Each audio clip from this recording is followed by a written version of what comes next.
Good evening, Bill Carroll, Zennie62 Media, and we're taking now the second day of my 32 teams in 32 days.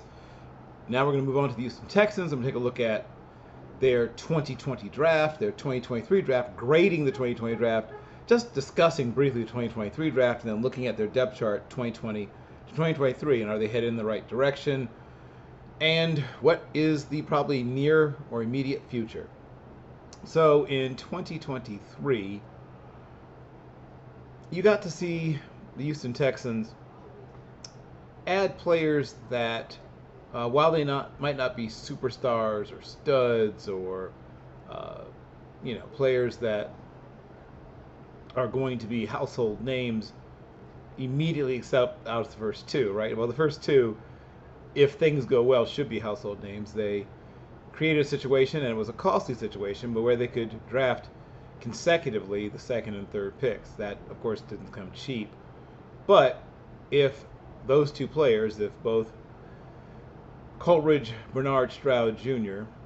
and one Will Anderson Jr. both end up being who they think they'll be, tentpole players that you build around on offense and defense, no one will kick up a fuss about what they gave up to get there. So I'll begin really with Juice Scruggs, who I think is a bit of an underrated pick. I think he's going to be, if not an immediate starter, then a starter very soon at the center position.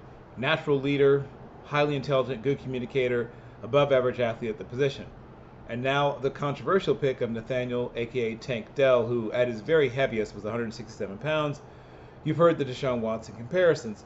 Not quite as speedy as Deshaun Watson, but quick and very small, but a guy that I think will find a role for himself in the NFL. Then Dylan Horton, interesting story, a guy that was recruited as a safety, starts his career at New Mexico, then transfers after a couple of years to TCU, goes from being safety to outside linebacker to defensive end, now 257 pounds.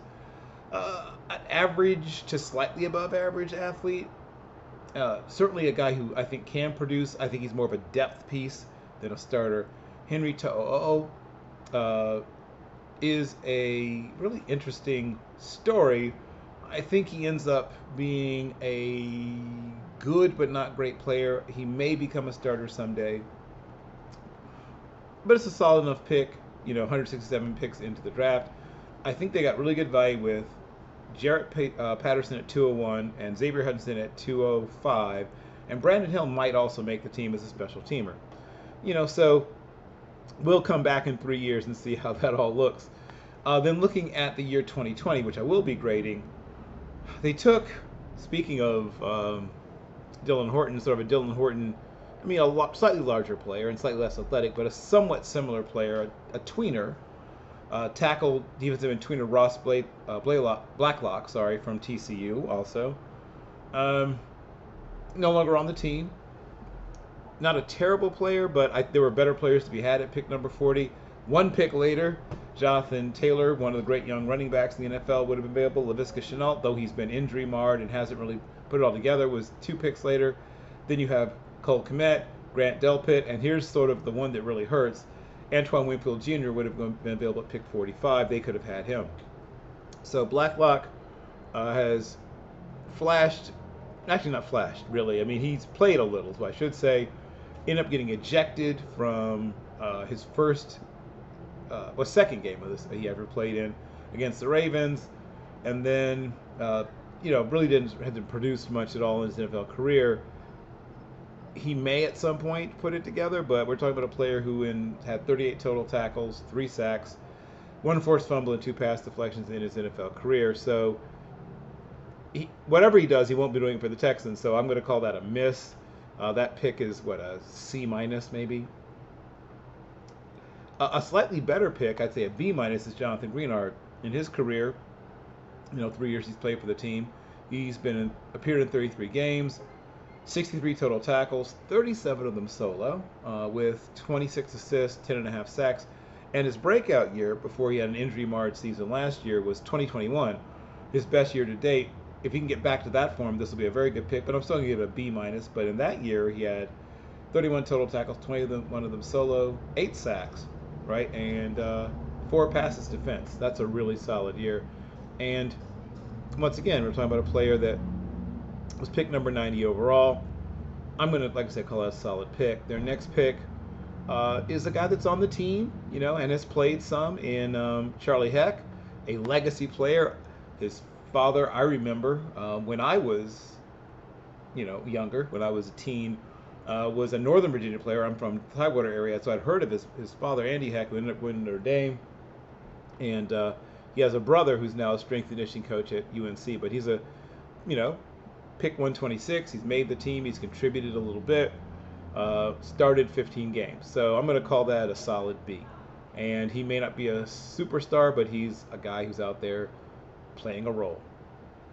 And then moving on from that pick to their next selection in 2020, you're looking at, in the case of Mr. John Reed. I'll admit I was intrigued by John Reed. He had some up and down tape in his time at Penn State, but he tested well, a little, once even undersized, but on the smaller end of average for his position. Spent a very short amount of time with the Texans, pick 141. You're expecting at least a contribution from 141st selection. He ends up getting traded for a 7th round pick, then gets waived. He's now, I think, signed a futures deal with the Vikings. Once again, if he pans out, it'll be for another team. And then their final selection was Isaiah Coulter. I'm a big FCS guy. I was a little bit excited about what I thought he might be. I was pushing for him to get invited to the Senior Bowl. He participated in the Combine, showed out well there. Never has put it together. He, I believe, has also been signed to a futures deal with the Bills, which I believe was his second pass through with Buffalo. So that was not a great draft for them, 2020. 2023 hopefully will be better. Now I'm going to look at the depth charts in both that year and this year. So in 2020, their quarterback depth chart was Deshaun Watson, A.J. McCarron, Alex McGough, who's had a nice run in some developmental leagues, and Nick Tiana, who I think may be coaching with his father now at maybe Tennessee Chattanooga, somewhere. So all of those players, right, have moved on to, I don't know if they're greener, but some other colored pastures. So you now have, at least at the moment, Davis Mills as the listed starter. C.J. Stroud, Coach Bernard Stroud Jr. is pushing, obviously, for, I think, I won't be surprised if by some point in the season he becomes a starter. And then Case Keenum is a very, very able backup. Then moving to the wide receiver group, you had a very interesting group of receivers, obviously, if you go back to the Texans depth chart of just a few years ago. They had, right before this, moved on from DeAndre Hopkins. In the rather controversial deal, bringing them back David Johnson, who was towards the end of his tether. But they had Brandon Cooks, I would say even underrated, a very good underrated receiver. Will Fuller, who I thought was slightly overrated. Randall Cobb, who of course had come over from Green Bay. And Kenny Stills, a deep threat. Kiki Kuti, another small, quick guy. A lot of small, quick guys. They had Stephen Mitchell Jr., another small, quick guy that right after that I really like. And actually has had, I guess, of all the guys on this list, not named Brandon Cooks, the one who had best season, I believe, was DeAndre Carter. Not with them. He'd moved on to San Diego, where injuries gave him a chance to play. Chad Hansen was on the team then, Isaiah Whitney, Tyler Simmons, and of course the aforementioned Mr. Isaiah Coulter. The wide receiver depth chart is radically different now with Nico Collins, the draft pick Xavier Hutchinson, Armani Rogers, and Jared Wayne, all in the depth chart at X.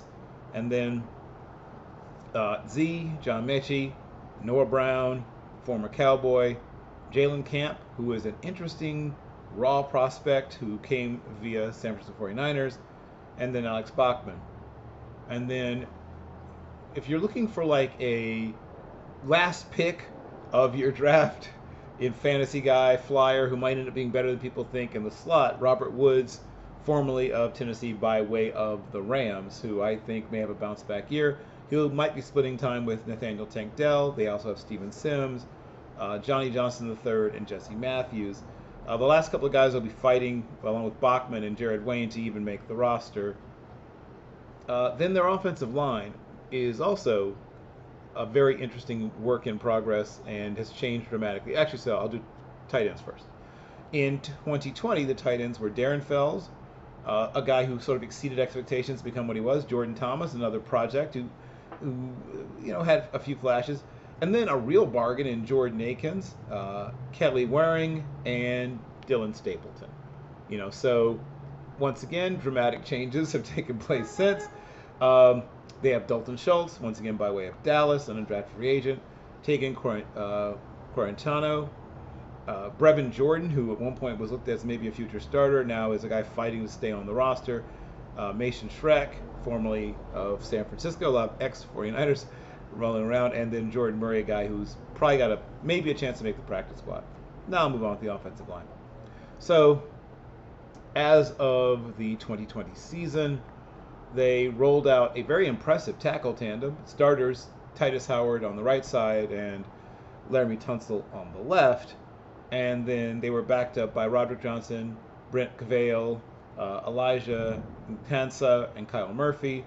Their guards were Max Sharping, who was a young player come by way of Northern Illinois at that point, Zach Fulton, more of a veteran, and then backed up by Senio Clemente, Rich Leonard, Cordell Ngwagu, and aforementioned Charlie Heck, who is still on the team. Their centers were Nick Martin and Greg Mamsk. And now their center group consists of Juice Scruggs, already penciled as a starter, which doesn't surprise me. He's impressive. And then Scott Quisenberry, former Charger. Jimmy Morrissey by way of the Raiders also. Then at right guard, they have penciled in Shaq Mason, who's been a few different places at this point in his career, but it's still a good player.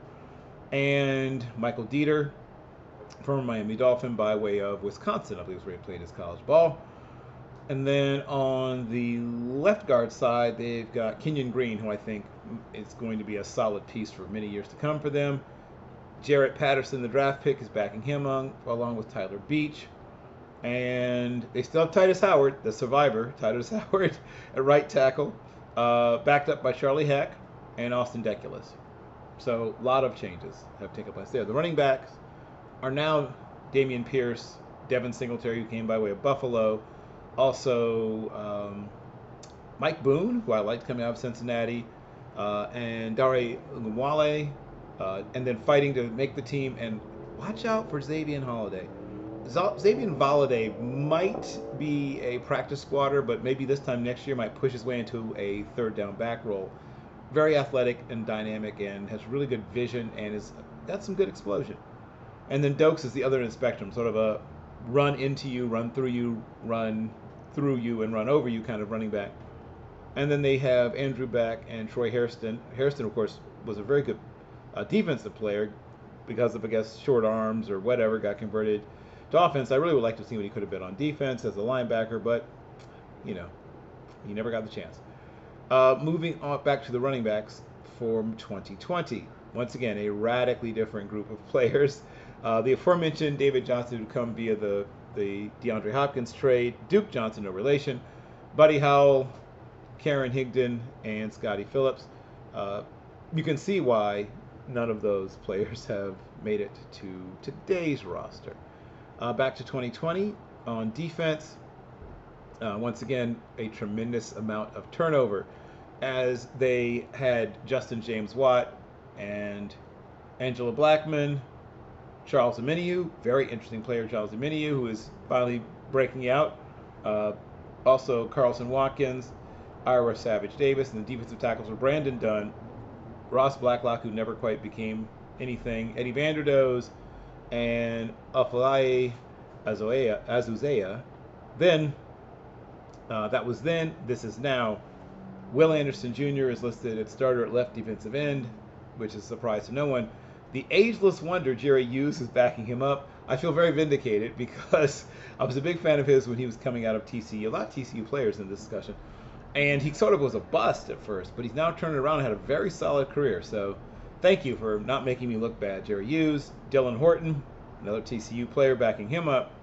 Then Derek Rivers, an unrestricted free agent, came over from the Rams. Ali Gay, college free agent from LSU, who, watch out for him to maybe make this team, at least his practice squad, but he might make the 53.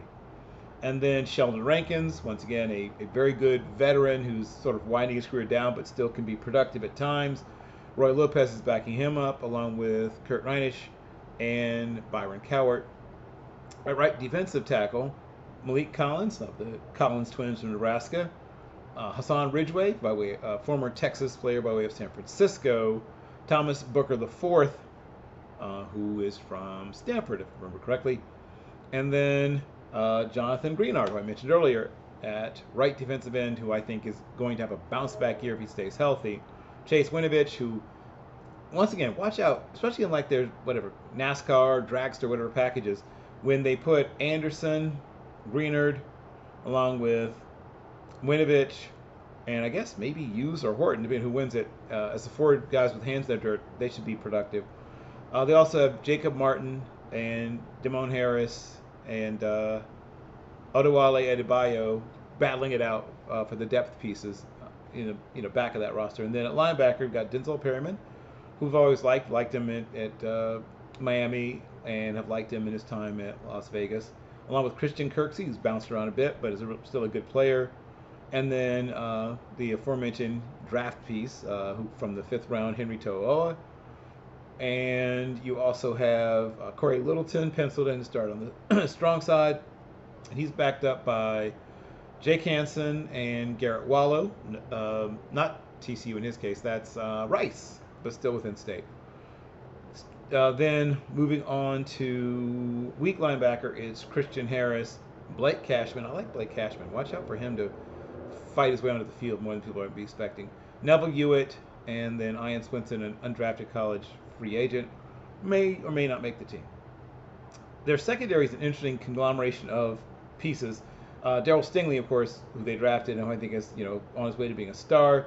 I'm a huge fan of Jalen Petrie, who's a free safety. Their strong safety right now, at least, is Jimmy Ward, the Northern Illinois stalwart by way of San Francisco, and Steven Nelson, who a terrific corner, but once again getting a little long in the tooth, has had a very nice career. I really liked him all throughout most of the stops he's been.